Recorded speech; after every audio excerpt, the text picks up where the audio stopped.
Well, here I am with another book review, and I just want to say this is a book that I absolutely love because it fits the way my brain works. The way my brain works is I am very short attention. I enjoy something for a little bit, and then I got to change.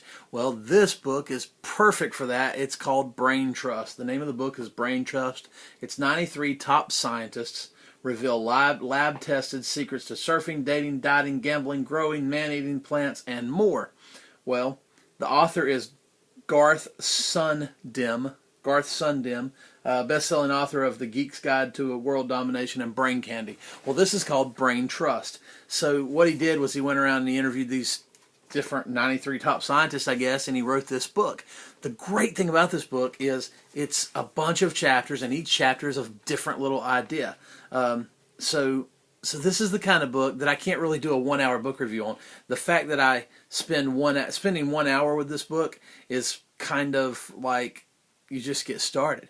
And I can't just kind of skim through it and work through it because it's not just one idea, it's a bunch of different ideas. So let me just give you an introduction to what these things are. This is a great book. You ought to buy it. Yes, yes, yes, buy this book. I promise I'm going to do a review on a book that sucks soon and tell you not to buy it. Don't waste your money.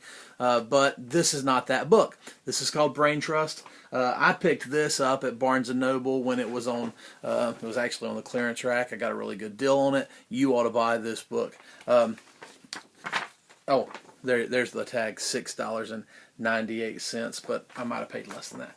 Anyway, the first chapter of this book is called Transform a Relationship with Language, and Steven Pinker is the guy. Steven Pinker wrote some other books. I'm trying to remember. I want to say he wrote Better Angels of Our Nature, but I'm not sure. Don't quote me on that. But anyway, Steven Pinker, I think that's a worthwhile author to read other books from. But he talks about how to bribe a cop or how to cheat with a coworker. To give you a hint as to how he talks about this, he talks about asking questions that kind of let you know if they're open to the possibility. And so you kind of start to ask that question, and then you ask a question that's a little deeper, and that's how you bribe a cop or cheat with a coworker. The next chapter is called Eat for 8 Hours, Lose Weight.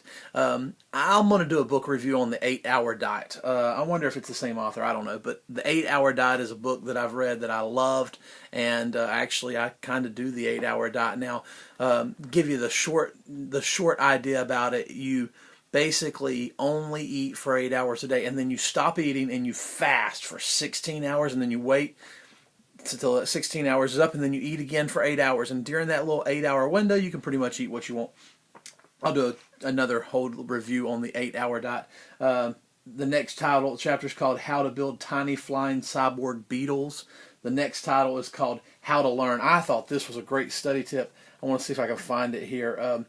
But he talks about in this section called How to Learn, he talks about how forgetting actually aids recall. What? That sounds so stupid, but get this.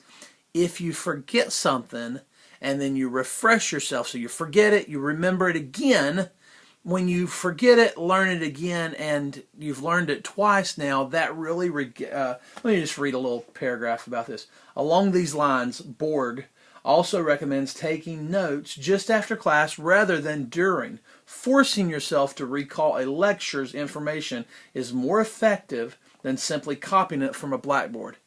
Get out of the court stenographer mode, says the author. You have to work for it. The more you work, the more you learn, and the more you learn, the more awesome you can become. So basically, this is the idea that you listen and don't take notes, and then try to write down notes afterwards. Let me see real quick. I'm kind of running out of time. I don't want this to be any longer than 5 minutes, but so let's just give you another.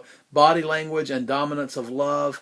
If somebody comes to you and they're pigeon-toed and their head's down, their eyes are up, you know, that's the oh baby I want you look.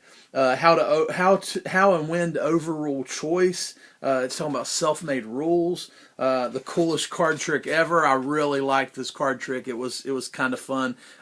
Long story short, book's worth reading. You ought to check it out. Brain Trust.